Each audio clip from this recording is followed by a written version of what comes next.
Baik, kita mulai Bapak, Ibu, dan teman-teman sekalian. Assalamualaikum warahmatullahi wabarakatuh. Waalaikumsalam. Waalaikumsalam warahmatullahi wabarakatuh. Alhamdulillahirabbil alamin wassalatu wassalamu ala rasulihil amin nabiyina Muhammadin wa ala alihi wa sahbihi ajma'in wa ba'd. Alhamdulillah pada malam hari ini kita berjumpa kembali masih di muhadharah usbu'iyah atau pertemuan pekanan berkaitan dengan program ilmu al-balaghah untuk pemula. Dan sesuai agenda pada malam hari ini insya Allah kita akan sedikit membahas tarikhu al-balaghah atau tarikhul balaghah. Jadi sejarah ringkas seputar al-balaghah, dan kita akan berkenalan dengan beberapa buku Ibadah sedikit. juga. Rutan banyak sekali kasih materi.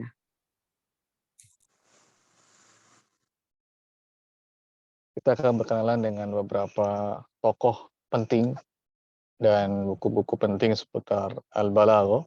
Dan hal ini penting. Meskipun mungkin beberapa pembahasan, kadang-kadang pembahasan tarikhul balaghah diakhirkan.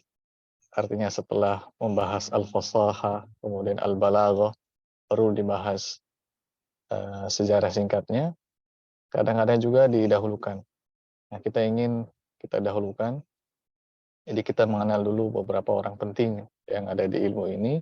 Jadi setelah itu baru kita masuk ke pembahasan garis besar. Apa itu al-balaghah? Dan apa korelasi ilmu ini dengan ilmu-ilmu yang lain? Dan apa tujuan dari seseorang itu mempelajari al-balaghah? Nanti habis itu baru kita masuk ke poin-poin yang ada di buku. Baik Bapak Ibu sekalian dan teman-teman yang hadir, barakallahu fiikum. Kita lihat ada beberapa versi kalau kita bicara masalah sejarah. Yang jelas al-balaghah yang sekarang kita lihat, yang sekarang kita bisa nikmati itu dahulu bukanlah ilmu yang terpisah dengan ilmu yang lain. Dan dia tidak datang tiba-tiba, tahu-tahu langsung jadi sebuah ilmu yang sekarang akan kita pelajari bersama. Tidak. Jadi ada proses, ada tahapan yang mengiringi munculnya ilmu yang luar biasa ini. Dan ini sudah dijumpai sejak dahulu, sejak masa orang-orang Arab di periode Al-Jahili. Ya. Kemudian ilmu ini adalah hasil dari jerih payah banyak orang di berbagai macam periode. Ya, jadi kita nggak bisa mengatakan ini al-balaghah, pencetusnya hanya ini saja, tidak. Ya, karena ada banyak sekali tanda kutip saham kebaikan yang dimiliki oleh para ulama kita. Dan kita nggak bisa mengatakan al-balaghah itu hanya ada di periode ini, tapi di periode yang lain tidak ada. Tidak, nggak bisa. Karena silsilah periode ini itu saling berkaitan satu dengan yang lain. Jadi semua para ulama, semua orang-orang ini saling bersatu padu untuk melengkapi. Jadi generasi yang sekarang nanti dilengkapi dengan generasi setelahnya. Begitu seterusnya sampai jadilah ilmu yang sekarang bisa kita pelajari dan kita nikmati ini. Nah, kita mulai dari sisi 3 poin ini, dan pembagian ini tidak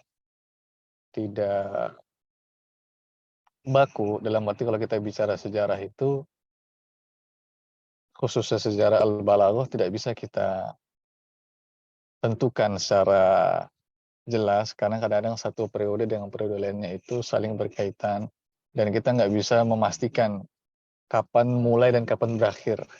Jadi kita hanya melihat secara garis besar saja konsep bagaimana al-balaghah itu bisa kita nikmati sampai sekarang. Prosesnya seperti apa, tahapannya bagaimana, perkembangnya bagaimana. Kalau secara umum, untuk pembagian pertama, ini ada 3 macam. Yang pertama itu marhalatu ma qabla tadwin. Yang kedua, marhalatu tadwin. Yang ketiga, marhalatu taq'id. Marhalatu ma tadwin, marhalatu ma qabla tadwin itu maksudnya adalah fase di mana al-balaghah itu belum dikumpulkan. Dan ini terjadi ketika masa al-jahili. Jadi sebelum adanya Islam. Ketika itu, orang-orang Arab saat itu sudah dikenal ya dengan lisan mereka yang fasih, kemudian dengan ucapan mereka yang punya nilai-nilai al-balaghah yang luar biasa, dan juga bagaimana kemampuan mereka untuk membuat kalimat-kalimat yang indah. Dan ini semuanya Bapak Ibu sekalian dan teman-teman, hafizakumullah wa baraka fikum, itu tidak mereka dapatkan dengan belajar. Jadi mereka tidak mengkhususkan seperti kita sekarang ini belajar ilmu al-balaghah, tidak. Ya, mereka juga tidak mengkaji kaidah-kaidahnya. Tapi itu semua mereka dapatkan secara alami, secara naluriah. Memang sejak awal mereka memiliki hal tersebut. Dan mereka ketika itu betul-betul berada di puncaknya fase bahasa Arab.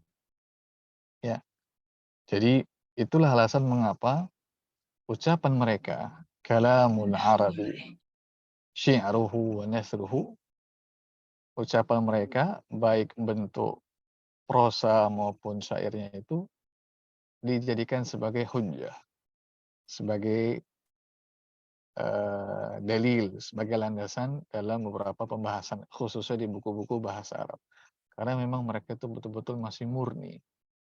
Jadi fitrahnya mereka itu memang luar biasa untuk bahasa Arab ini. Jadi memang terlihat sejak mereka di fase itu. Dan kita bisa lihat di periode ini ada sebuah tempat terkenal namanya Suq Akkad.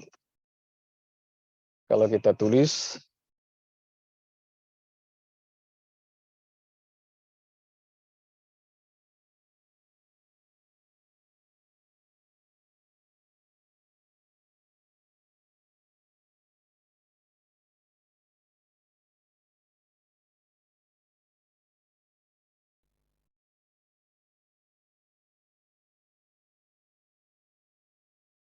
ada tempat namanya Suqu Akkad.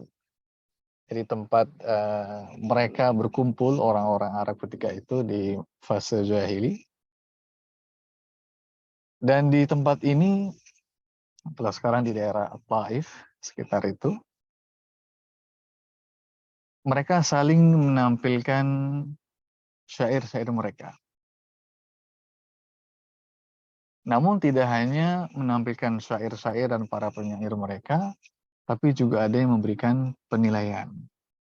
Kalau bahasa kita sekarang ada jurinya, ada yang memberikan hukum, ada yang menjelaskan. Nah, di antara yang menjadi juri ketika itu, dan ini terkenal sekali, namanya An-Nabighatu Az-Zubiyani. Orang ini, An-Nabighatu Az-Zubiyani, ketika itu dia menjadi seorang juri untuk para penyair ketika itu. Dan tempat ini begitu populer saat itu. Sehingga kefasihan, kemudian al-balaghah, itu menjadi hal yang betul-betul bergengsi bagi suatu kaum, bagi suatu kabilah. Dan itu terasa sekali. Maka kalau kita melihat sejarah bahasa Arab, ya dari fase ini al-jahili, kita bisa saksikan betapa salah satu hal yang begitu penting di masa itu adalah keberadaan para penyair. Orang-orang yang memang secara kemampuan syairnya itu luar biasa. Dan penyair yang bagus itu otomatis memahami al-balagho dengan baik. Jadi dia satu paket ya. Nah, jadi ini kita bisa lihat ketika itu terjadilah penilaian yang diberikan oleh beliau. Ketika itu ada Hasan bin Thabit, ada Al-Khansa saling menampilkan syair-syair mereka, lalu nanti dinilai. Nah, inilah salah satu poin al-balagho. Jadi ketika itu tidak ada pembukuan Bapak Ibu. Tidak ada dikumpulkan, nggak ada. Betul-betul ya hanya ucapan mereka, perkataan mereka, kemudian ide-ide mereka, itu disampaikan begitu saja kemudian diberikan penilaian. Atau saling berbalas syair misalkan. Jadi belum ada yang namanya dibukukan, ditulis, dicatat, nggak ada saat itu. Sehingga dikatakan marhalatu ma qabla tadwin. Jadi fase di mana belum adanya pembukuan untuk karya-karya sastra. Yang mana karya-karya sastra itu berkaitan juga dengan ilmu al-balagho. Ini fase pertama.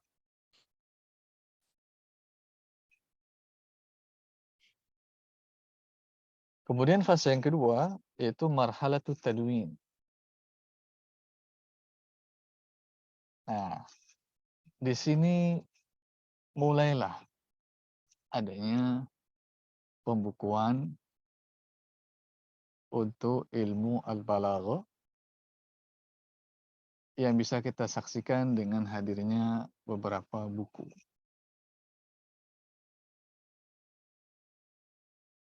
Buku yang pertama kali mengupas al-balagho secara umum itu namanya Majazul Quran.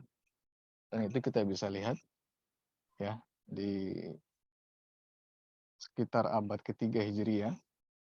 Buku ini dikarang oleh Abu Ubaidah. Abu Ubaidah, beliau punya buku namanya Majaz Al-Quran. Nah, di fase inilah dikenal juga dengan istilah marhalatun nash'ati ala hamishil ulumil ukhra. Jadi fase di mana al-balaghah itu berada di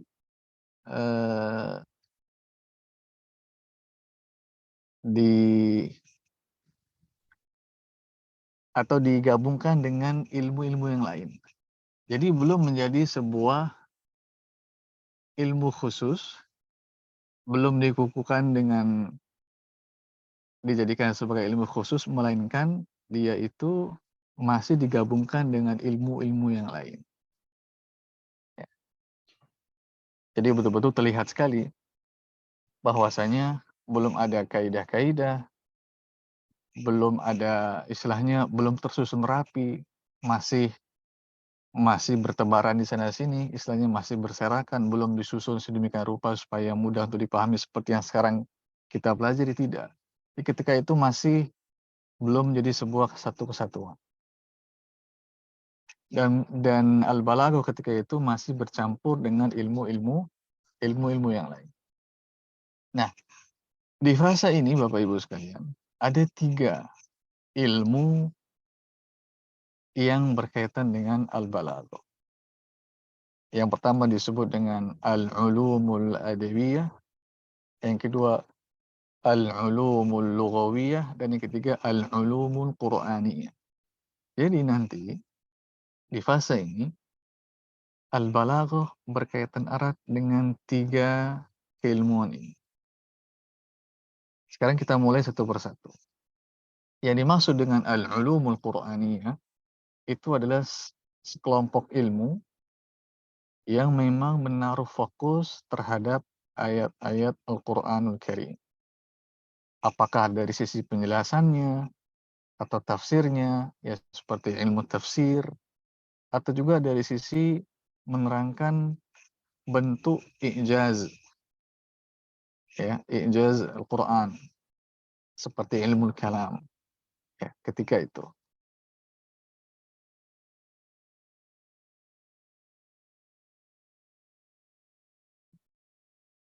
Dan hubungan antara al-balagho dengan ilmu kalam itu berkaitan dengan 2 poin. Ya, jadi kita harus tahu juga hubungan ketika itu. Yang pertama berkaitan dengan permasalahan al-i'jaz al-Qur'ani.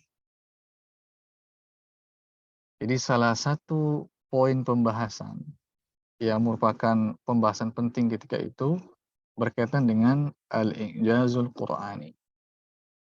Ya, sehingga para ulama di bidang ilmu kalam ketika itu menulis buku-buku khusus seputar ini. Di antaranya yang terkenal adalah buku An-Nukatu fi I'jazil Qur'an, karyanya Ar-Rummani.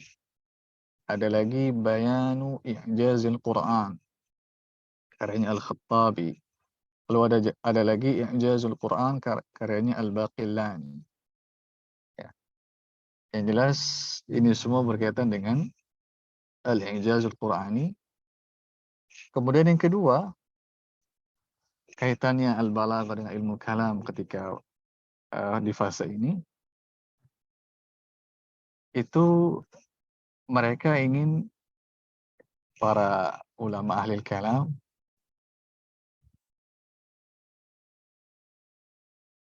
ingin menyampaikan keyakinan mereka. Jadi mereka gunakan al-balaghah untuk menyebarkan pemikiran-pemikiran yang berkaitan dengan ilmu kalam. Jadi ini dua hal penting hubungan antara ilmu balaghah dan juga ilmu kalam di fase ini. Ya. Ini poin pertama. Yang kedua, kaitan ilmu balaghah berkaitan dengan ilmu tafsir. Kalau ini bisa kita lihat dari buku Majazul Quran, karyanya Abu Ubaidah Ibnul Musanna, yang beliau ini wafat pada tahun 210 Hijriah. Dan buku beliau ini termasuk kategori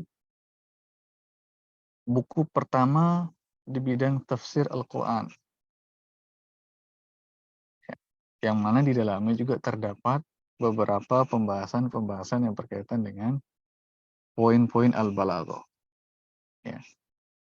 Jadi ini poin pertama. Dan tidak hanya beliau, ada juga yang lain, seperti buku Ma'anil Quran karyanya Al-Farra, ada juga Ta'wilu Muskilil Quran karyanya Ibnu Qutaibah, ada lagi Talkhisul Bayani fi Majazil Quran karya Asy-Syarif Ar-Radhi, dan ditambah yang tadi ya, 3 tadi An-Nukatu fi Ijazil Quran, kemudian Bayan Ijazil Quran, dan juga Ijazil Quran karyanya Al-Baqillani. Ya.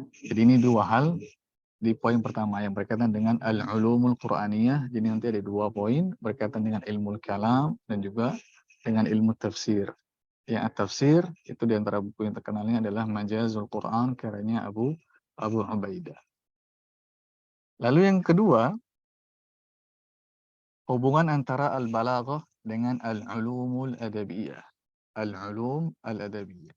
Apa yang dimaksud dengan al-ulumul adabiyah?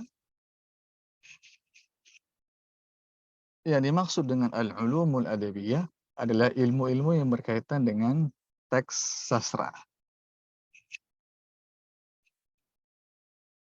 Contohnya seperti an-naqdul adabi, kritik sastra, termasuk juga tarikhul adab, sejarah sastranya, atau ilmu sastra itu sendiri.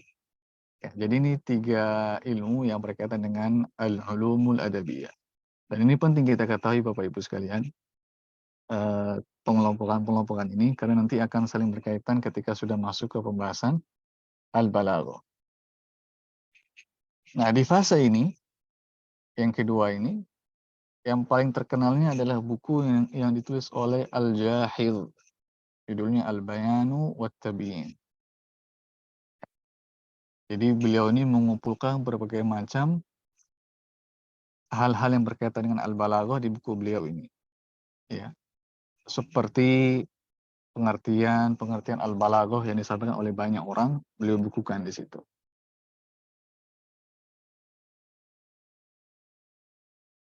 Kemudian selanjutnya hubungan dengan ilmu yang lain adalah al-ulumul lughawiyah. Dan yang ketiga, dan ini bisa kita lihat dari buku-buku karyanya Al-Asma'i, kemudian Tha'lab, dan juga Al-Farra, yang mana di buku-buku mereka ini terdapat beberapa isyarat, beberapa poin pembahasan yang berkaitan dengan al-balaghah. Ya, jadi ini garis besar poin yang kita bahas, yaitu al-balaghah masih mengikut dengan pembahasan ilmu-ilmu yang lain.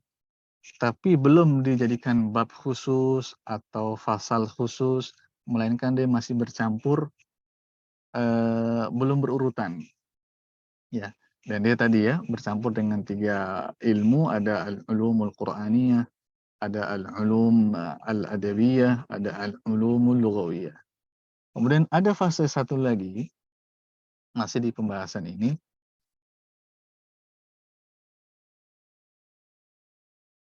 namanya fase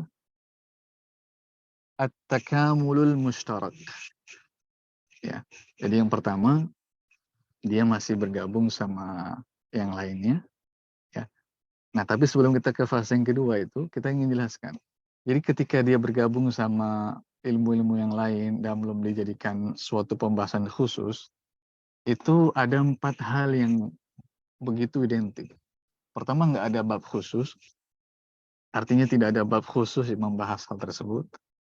Yang kedua, kadang-kadang pengertian atau definisinya itu masih belum begitu bagus, artinya belum meliputi setiap aspek yang harus disampaikan dalam sebuah pengertian.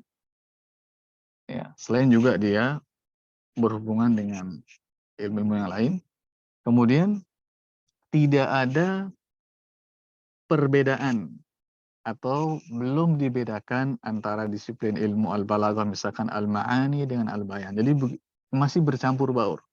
Kadang membahas al-bayan, kadang membahas al-ma'ani. Jadi tidak dibedakan, tidak dikhususkan seperti sekarang kita, seperti yang buku yang akan kita pelajari itu, sudah dikhususkan, tapi ketika itu tidak. Jadi betul-betul masih campur, belum disusun secara rapi dan teratur. Ya, di fase ini. Nah, fase yang kedua at-takamulul mushtarak. Nanti saya tuliskan soal ini istilah-istilahnya untuk Bapak Ibu. Nah, di fase ini sudah mulai ada bab-bab khusus. Sudah mulai ada bab-bab khusus yang berkaitan dengan al-balaghah. Jadi kalau yang tadi itu belum ada bab khusus. Jadi cuma istilahnya isyarat-isyarat itu ditulis, tapi nggak dikhususkan. Nah, kalau sekarang mulai dikasih semacam bab khusus, pembahasan khusus, meskipun masih bercampur dengan ilmu-ilmu yang lain. Tapi minimal sekarang sudah mulai dikhususkan pembahasan.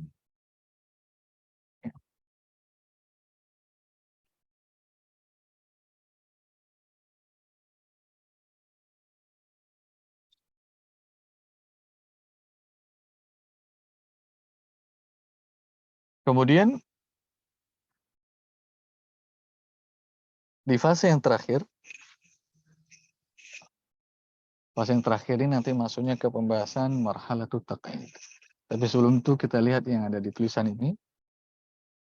Ada 3 buku yang terkenal, Majazul Quran karyanya Abu Ubaidah. Kemudian yang kedua Al-Badi' karyanya Ibnul Mu'taz, dan beliau wafat pada tahun 296 Hijriah. Nah, Ibnul Mu'taz ini beliau seorang al-khalifah dan beliau salah satu pelopor dalam dunia penulisan buku al-balaghah secara khusus, ya, dan juga dalam pembahasan ilmu al-badi'. Beliau ini.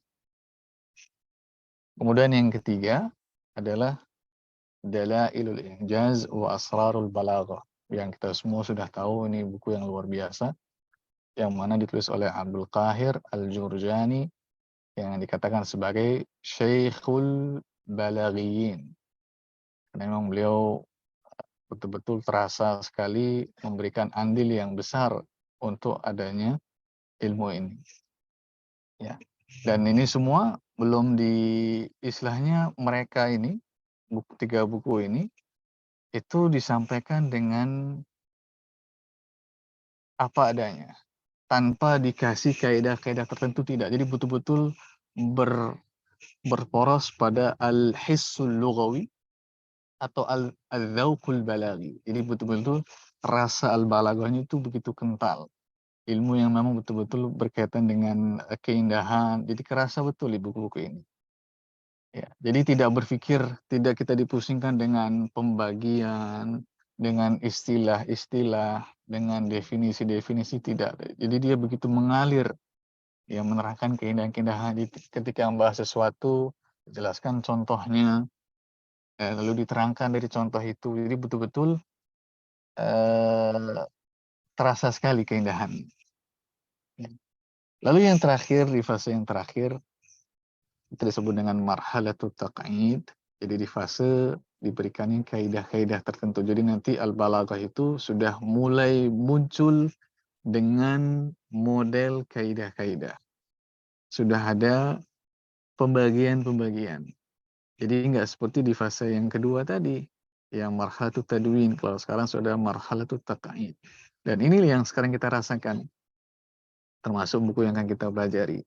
Nanti ada pengertian, kemudian ada juga pembagian, belum lagi nanti ada keterangan-keterangan yang berkaitan dengan masing-masing pembahasan.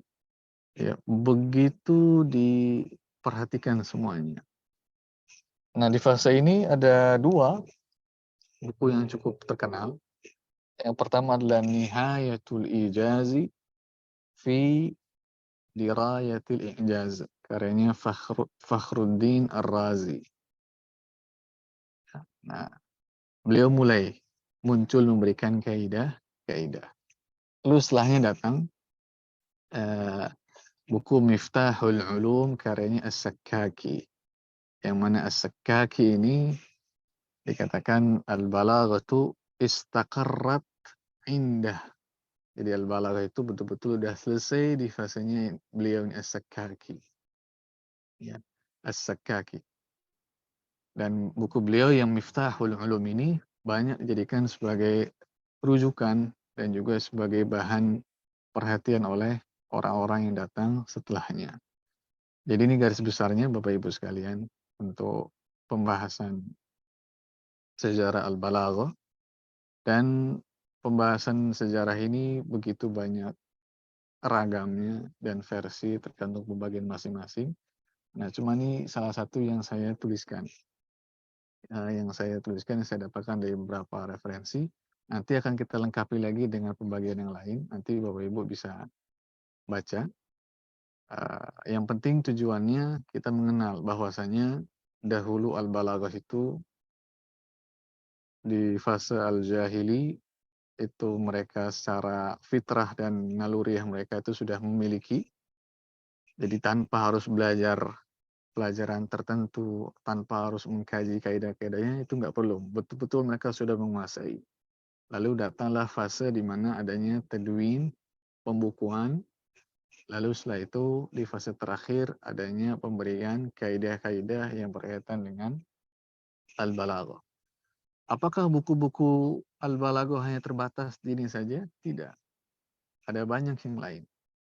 Di antaranya misalkan di pembahasan marhalatut taq'id itu ada yang mengatakan bahwasanya yang membuat pembagian menjadi 3 macam al-balaghah itu al-ma'ani wal bayan wal badi', itu adalah Badruddin Ibnu Malik. Ya. Jadi beliau ini putranya Ibnu Malik, pengarang Alfiyatu Ibnu Malik. Dalam buku beliau Al-Misbah. Al-Misbah itu menjelaskan bukunya As-Sakkaki ini, Al-Miftah. Ya, beliau membagi jadi 3 macam. Dan ini kita jumpai di banyak versi pembahasan sejarah. Ya. Ada lagi yang mengatakan bahwasanya pembagian ilmu al-balaghah menjadi 3 itu ketika disampaikan oleh Al-Khatib Al-Qazwini. Beliau menulis buku At-Talkhis atau Talkhisul Miftah. Jadi ringkasan dari buku Al-Miftah karyanya As-Sakkaki. Ya. Yang jelas intinya yang kita bisa petik dan kita ambil, Al-Balaghah itu di zaman As-Sakkaki sudah mulai selesai. Ya, hanya saja ketika zaman As-Sakkaki ini beliau membagi secara khusus dua ya, Al-Ma'ani kemudian Al-Bayan. Lalu Al-Badi'nya itu diikutkan ke keduanya. Tapi kalau oleh Al-Khatib Al-Qazwini sudah dibagi jadi tiga sendiri-sendiri. Al-Ma'ani, kemudian Al-Bayan, dan juga Al-Badi. Sebelum mereka campur. Ya, makanya beberapa buku kadang-kadang menggunakan istilah Al-Ma'ani untuk semuanya. Termasuk Al-Bayan dan Al-Badi. Atau ada buku Al-Bayan, itu untuk semuanya. Ada juga buku Al-Badi, itu juga untuk semuanya. Termasuk karyanya Ibnul Mu'taz, ya, buku Al-Badi. Itu jangan kita kira hanya pembahasan Al-Badi yang akan kita pelajari di buku ini saja, Bapak Ibu. Tidak. Tapi di situ ada beberapa pembahasan yang berkaitan dengan ilmu lain. Ya, jadi memang satu nama untuk semua. Dan itu bisa kita jumpai. Ya. Jadi ini sekilas gambaran dasar untuk Bapak Ibu ketahui. Dan itu beberapa buku yang memang penting. Minimal buku-buku ini kita bisa ketahui dan kita ketahui siapa orang-orangnya. Karena nanti nggak akan jauh berbeda. Lalu kalau diminta untuk menerangkan tokoh-tokohnya, ya inilah di antara tokoh-tokoh penting kan. Bahkan ada yang menambahkan untuk di bidang tafsir yang menjelaskan buku, yang menjelaskan kaidah-kaidah al-balaghah itu, pelopornya adalah Az-Zamakhsyari. Jadi Az-Zamakhsyari ini di buku beliau yaitu Al-Kasyaf, buku tafsir beliau, itu menerapkan kaidah, menerapkan pemikiran-pemikiran Al-Jurjani sebelumnya. Jadi ketika Al-Jurjani menyusun buku Dalailul I'jaz dan juga Asrarul Balaghah, diterapkanlah poin pembahasan itu di buku tafsirnya yang bernama Al-Kasyaf. Ya, ini tafsir beliau yang memang banyak berbicara seputar Al-Balaghah. Ya, walaupun ada beberapa poin ya yang dibicarakan oleh para ulama terkait tafsir ini, tapi itu kita kembalikan kepada pembahasan di bidang tafsir itu sendiri. Cuma kalau kita bicara dari sisi Al-Balaghah, itu di antara buku tafsir yang banyak membahas seputar Al-Balaghah. Ya, buku beliau. Dan Az-Zamakhsyari beliau juga punya buku namanya Asasul Balaghah. Ya, cuma buku ini bukan berkaitan dengan Al-Balaghah secara khusus, melainkan dengan Al-Mufradat, kosakata yang ada di dalam bahasa Arab, yang namanya Asasul Balaghah. Dan beliau juga punya buku yang berkaitan juga dengan ilmu An-Nahwu. Ya, judulnya Al-Mufassal. Jadi ini beberapa karya yang memang dimiliki oleh Az-Zamakhsyari. Ya. Baik, mungkin sampai sini saja Bapak Ibu untuk pembahasan ini. Sejarah singkat yang berkaitan dengan Al-Balaghah. Kalau ada yang bertanya, dipersilakan. Sebelum kita akhiri, nanti di pembahasan yang berikutnya kita bahas konsep umum Al-Balaghah, lalu masuk ke Al-Fasahatu wal-Balaghah, habis itu baru ke pembahasan ilmu Al-Ma'ani. Ada yang mau bertanya? Silakan.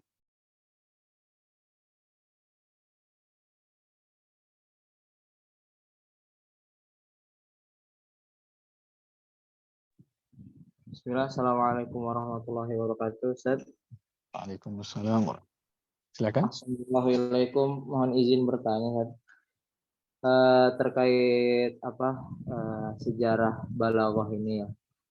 Yang melatar belakangi terbentuknya ilmu balaghah itu apa sih, Ustaz? Kan kalau nahwu itu kan katanya yang melatar belakangi terbentuknya ilmu nahwu itu kan adanya kesalahan ya dari salah seorang anak anak khalifah kalau nggak salah. Nah, kalau balaghah itu yang melatar belakangnya apa sih, Zat? Syukran, jazakallahu khairan. Amin. Oh ya. Iya, yang tadi disampaikan itu salah satu alasannya. Jadi ada beberapa buku yang menjelaskan bahwasanya di antara penyebab adanya ilmu ini, itu munculnya lahan, zuhurul lahan.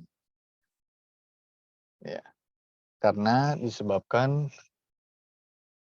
jadi zaman dahulu ketika orang-orang Muslim sudah mulai berpencar, ya sudah mulai bisa tinggal di banyak daerah dan berinteraksi dengan orang-orang non-Arab, itu hal yang lumrah ya, kadang-kadang muncul hal-hal seperti ini. Maka perlulah disusun sebuah ilmu untuk menjaga supaya tidak terjadinya kesalahan dalam memahami sesuatu.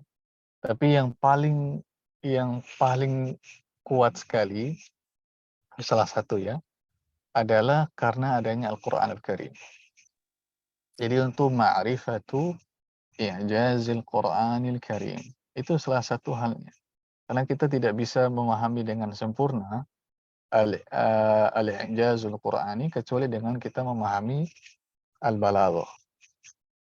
Jadi itu salah satu betul-betul alasan kuat kenapa disusun seperti itu. Bahkan kalau nanti kita baca mengapa Abu Ubaidah menyusun buku Majazul Quran, ya, itu nanti akan terlihat sekali, ya, ingin ikut andil dalam hal ini. Jadi seperti itu. Dan kalau kita lihat memang belajar balaghah itu ada 3 tujuan sebenarnya. Ya, yang pertama tentu saja hadaf dini, tujuan agama supaya kita bisa tahu i'jazul Qur'anil Karim. Nanti ada juga hadaf ta'limi, tujuan pengajaran, bagaimana orang-orang itu bisa memahami al-balaghah, khususnya kita orang-orang yang mungkin orang non-Arab yang sebelumnya belum pernah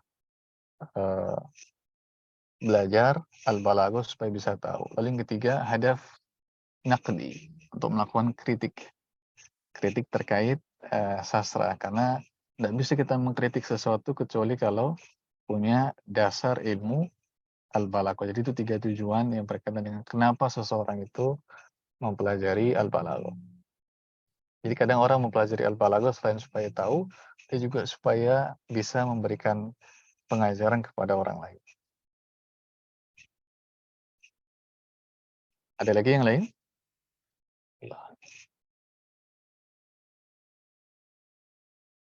Dan kita nggak bisa melupakan juga buku Alkitab karyanya Sibawayh ya, Bapak Ibu. Ya, jadi buku Alkitab karyanya Sibawayh rahimahullah ini luar biasa. Ada pembahasan as-sarf, ada pembahasan nahwu, ada pembahasan al-arub, ada pembahasan al-balaghah, ada juga pembahasan ilmu lughah. Jadi begitu kaya sekali buku beliau itu. Makanya nanti di beberapa pembahasan itu ada yang mengelompokkan al-balaghah di beberapa jenis buku. Contoh misalkan al-balaghatu fi kutubil adab, di buku-buku yang berkaitan dengan sastra, ya. Wan naqd, dan buku-buku kritik sastra. Nah, di antara yang terkenal adalah buku As-Sina'atain karyanya Abu Hilal Al-Askari. Jadi di situ ada kritik-kritik sastra, yang mana kritik sastra itu dibangun atau banyak bertumpu dari ilmu al-balaghah. Ada lagi buku-buku yang lain, di antaranya buku Al-Wasatah, ya. Lalu juga ada lagi buku Al-Khusumah, ya. Buku-buku yang berkaitan dengan kritikan sastra. Nanti saya akan tuliskan buku-bukunya, nanti saya rapikan, kalau sudah nanti saya bagikan ke Bapak Ibu insya Allah. Lalu kalau di buku-buku al-lughah seperti bukunya Sibawayh yang judulnya Alkitab. Jadi di situ juga ada. Jadi ada ragam versi yang berkaitan dengan sejarah. Nanti kalau Bapak Ibu mau ingin tahu lebih detail seputar sejarah ini, ada beberapa buku bagus. Di antaranya pertama buku yang ditulis oleh Al-Ustaz Ad-Doktor Mazin Al-Mubarak, judulnya Al-Mujazu fi Tarikhil Balaghah. Ada juga buku Madkhalun ilal Balaghatil Arabiyyah yang ditulis oleh Dr. Ahmad Sa'ad Muhammad. Ada lagi buku Al-Balaghatul Arabiyyah Tarikhuha Masadiruha Manahijuha. Ini juga ada karyanya Al-Ustaz Ad-Dr. Ali Az-Zaid. Nanti kalau ada yang mau bisa kita fotokan. Ada lagi buku-buku yang lain. Jadi buku-buku ini bisa memberikan referensi bagi Bapak Ibu mungkin yang sudah bisa membaca buku-buku berbahasa Arab supaya lebih tahu lagi, ya lebih luas, lebih mendalam. Karena di buku-buku ini itu betul-betul diceritakan. Jadi misalkan buku Majazul Quran itu isinya seperti apa, bagaimana konsepnya, lalu buku-buku yang lain, Dalailul Ijaz, Asrarul Balaghah. Jadi kita betul-betul dikasih informasi seputar hal tadi. Nah, kalau yang kita sampaikan di sini hanya ringkasan saja, ya seperti itu. Masih ada yang mau bertanya, Bapak Ibu? Afwan, Ustaz, apakah ada pakar ilmu balaghah yang bukan orang Arab, Ustaz, namun dia memiliki pengaruh besar terhadap ilmu balaghah? Itu yang pertama, Ustaz. Lalu yang kedua, apakah ilmu balaghah ini masih bersifat sudah rampung, sudah selesai? Apakah masih bersifat berkembang sehingga kedepannya akan ada perubahan atau bagaimana, Ustaz? Syukran, Ustaz.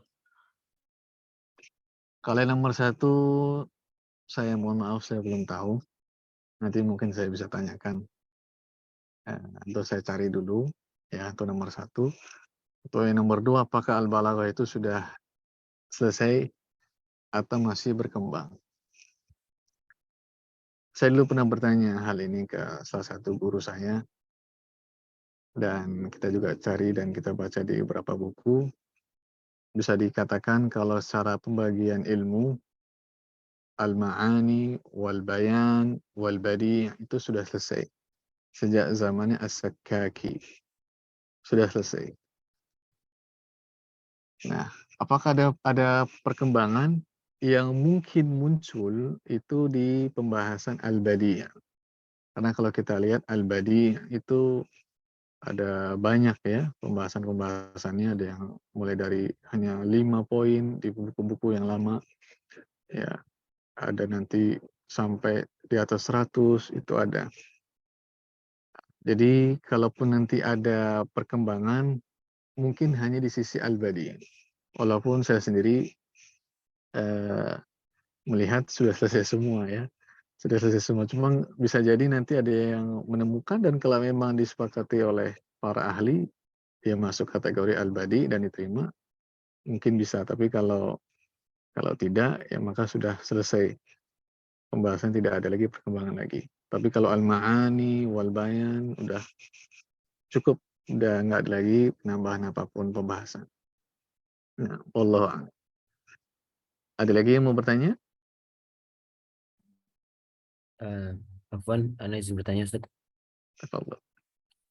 Tapi bukan tidak ada kaitannya dengan nasy'ah, tapi berkaitan dengan ingin tahu kaitan utamanya dengan ilmu yang lain, Ustaz. Jadi jika kita ini kan marhalah pertama kami dalam belajar ilmu balaghah, pengenalan. Kemudian jika kita baca, setelah kami baca beberapa bab di buku yang ditulis oleh Ustaz Khairul Umam ini, ada beberapa istilah-istilah seperti beberapa istilah tersebut jika dipahami nampaknya juga sudah ada pengenalan dari di pelajaran nahwu gitu, Ustaz. Seperti takdim, takhir, dan lain-lain. Nah, jadi apakah memang balaghah ini sebetulnya sedalam apa kaitannya dengan ilmu yang lain?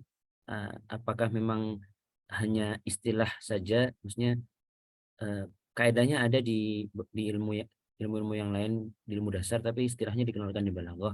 Dan mungkin bisa diberikan rambu Ustadz, karena di marhala pertama ini banyak sekali di buku itu istilah-istilah dan contoh saja. Ya memang gambarannya muncul sedikit, tapi eh, sampai tahap apa kita nanti bisa lanjut, dan selanjutnya mungkin untuk gambaran saja bagaimana nanti atau apa yang harus kami pahami untuk ke step selanjutnya, dan selanjutnya itu belajar apa gitu Ustaz. Baik. Baik. Barakallahu fiik. Jadi yang harus kita ketahui bersama Bapak Ibu sekalian, hafizakumullah, al-balaghatu tata'allaqu bi'ulumin ukhra. Itu dah satu kepastian. Jadi al-balaghah itu pasti berkaitan dengan ilmu-ilmu bahasa Arab yang lain. Artinya dia tidak berdiri sendiri. Nah, apa ilmu yang lainnya? Jadi sebenarnya yang ditanyakan ini itu nanti akan kita bahas di pekan yang akan datang. Ya, insya Allah. Jadi kalau saya tulisnya istilahnya ya al-balaghatu bi suratin 'ammah atau falsafatul balaghah istilahnya. Jadi supaya kita tahu gambaran umum kalau al-balaghah itu apa sih yang dibahas, lalu kaitannya sama ilmu-ilmu yang lain itu apa. Ya. Tapi nggak apa-apa kita sampaikan sini secara ringkas. Yang pertama dia berkaitan dengan ilmu an-nahw. Jadi kalau seseorang dia tidak menguasai beberapa pembahasan dasar an-nahwu dengan baik, dia akan kesusahan. Sebagai contoh, ketika kita misalkan tidak tahu apa itu fa'il, nanti akan kesusahan di pembahasan al-musnadu wal musnadu ilaih. Akan terasa. Jadi mau bagaimanapun an-nahwu itu harus digemari. Ya, kita nggak bisa berlepas diri dari an-nahwu. Yang kedua, dia berkaitan juga dengan ilmu as-sarf. Ada kondisi di mana as-sarf itu memegang peranan penting. Kalau Bapak Ibu ingat, ada pembahasan namanya mukhalafatul qiyas. Ada nggak yang tahu apa sih yang dimaksud dengan mukhalafatul qiyas secara sederhana? Setelah Bapak Ibu pelajari dari Al-Ustadz Khairul Umam, waffaqahullah. Ada yang bisa jelaskan apa itu mukhalafatul qiyas? Artinya apa? Ada kata yang tidak sesuai dengan kaidah. Di antaranya tidak sesuai dengan kaidah as-sarf. Nah, sekarang bagaimana orang bisa tahu kalau yang bersangkutan tidak menguasai ilmu as-sarf? Ya, makanya buat kita-kita ini memang idealnya belajar al-balaghah itu setelah selesai belajar as-sarf dan an-nahwu dasar baru bisa. Kecuali kalau memang bisa mengatur waktu belajar semuanya berbarengan mungkin lain cerita, tapi mungkin tidak semua orang demikian. Ada yang memang dia butuh bertahap. Ya. Nanti ada lagi berkaitan dengan ilmu namanya matnul lughah atau ada yang mengatakan fiqhul lughah. Ya, berkaitan dengan pemilihan diksi kata-kata di dalam bahasa. Mengapa menggunakan kata ini, kenapa tidak seperti ini, kenapa begini, kenapa begitu. Itu ada. Ya. Jadi memang al-balaghah itu erat sekali dengan ilmu yang lain. Jadi kita nggak bisa memahami al-balaghah dengan baik kecuali Bapak Ibu dan teman-teman sudah menguasai dasar-dasar ilmu an-nahwu dan juga as-sarf. Dan ada ya buku-buku yang nanti kalau mau digambarkan bisa nanti saya kasih contoh ya gambaran dasar lah kalau nahwu dan as-sarf itu minimal tahu poin-poin inilah seperti itu. Nanti selebihnya untuk yang ingin jenjang lebih lanjut baru. Kemudian apakah ada tahapan dalam belajar al-balaghah? Pasti. Ya. Kalau kita ini tahapannya paling bawah sekali. Tujuannya mengenal dulu. Tujuannya supaya Bapak Ibu terbiasa dengan istilah-istilah. Bahkan mungkin dibanding program yang program mahabbahnya dengan Al-Ustaz Nur Fajri, hafizahullah wa nafa'ah, mungkin ini lebih di bawahnya lagi. Ya, tidak setinggi apa yang beliau sampaikan. Jadi kita betul-betul untuk pemula sekali. Nanti bisa dikatakan mahabbah mungkin level selanjutnya. Dan nanti di atasnya lagi masih ada sesuai dengan kebutuhan ya. Paling tidak Bapak Ibu setelah belajar buku yang menggunakan bahasa Indonesia seperti ini, cobalah beralih ke buku yang langsung menggunakan bahasa Arab. Dan banyak kita jumpai buku-buku Al-Balaghah dengan bahasa Arab yang sederhana, insya Allah bisa dipahami oleh guru, nanti bisa berjenjang. Jadi jangan sampai hanya berhenti di buku ini saja ya, seperti itu. Masih ada lagi yang mau bertanya, Bapak Ibu? Kalau bertanya di luar konteks boleh Pak Ustadz. Gimana Pak? Silakan Pak. Jadi Kalau kan bisa saya pernah jelaskan. dengar namanya ilmu arut. Ilmu arut itu bagian dari balaghah atau dia membahas apa itu Pak Ustadz? Baik Bapak. Jadi ilmu al-arub itu ilmu yang mempelajari cara membuat syair. Jadi dalam bahasa Arab itu ya tidak sembarangan membuat syair. Ada pola-polanya, ada wazannya juga Bapak. Jadi istilah al-wazan itu tidak hanya dipakai di ilmu as-sarf atau ilmu at-tasrif, tapi ada juga di ilmu al-arub, dan total ada 16 wazan, 16 rumus untuk membuat syair dalam bahasa Arab. Jadi kita nanti bisa tahu ini syairnya baik apa tidak, dan hal ini termasuk bagian dari kritik sastra. Ya, jadi itu ilmu al-arub. Apakah sama dengan al-balaghah? Tidak, dia terpisah. Dia hanya fokus bagaimana membuat dan menilai suatu syair di dalam bahasa Arab. Nanti temennya ada al-arub, temennya itu al-qafiyah. Makanya kadang disebut al-arubu wal qafiyah. Kadang disebut pakai bentuk jamaknya al-arubu wal qawafi. Nah, kalau al-qafiyah nanti berkaitan dengan bagian akhir dari masing-masing bait. Ya, hurufnya sama apa tidak. Kemudian nanti apa istilah-istilahnya khususnya itu nanti ada di pembahasan tersebut. Makasih Ustaz. Sama-sama Bapak. Masih ada lagi yang mau ditanyakan?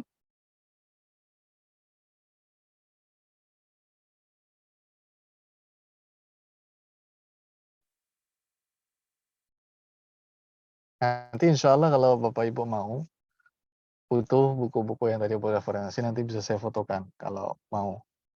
Ya, nanti biar bisa buat minimal tahu dulu namanya. Bisa kenalan dulu sama nama-nama bukunya. Karena memang kita nggak bisa berlepas kalau belajar dari interaksi dengan buku.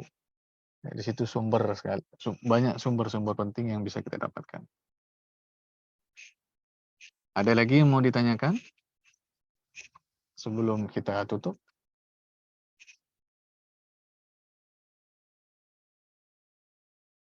Baik, kalau sudah kita akhiri sampai di sini. Terima kasih banyak untuk kehadiran Bapak Ibu dan teman-teman sekalian. Semoga apa yang kita baca di malam hari ini bisa bermanfaat. Kalau ada yang masih belum jelas, ada yang ingin ditanyakan seputar pembahasan ini, nanti bisa ditanyakan, dan nanti insya Allah kalau sudah selesai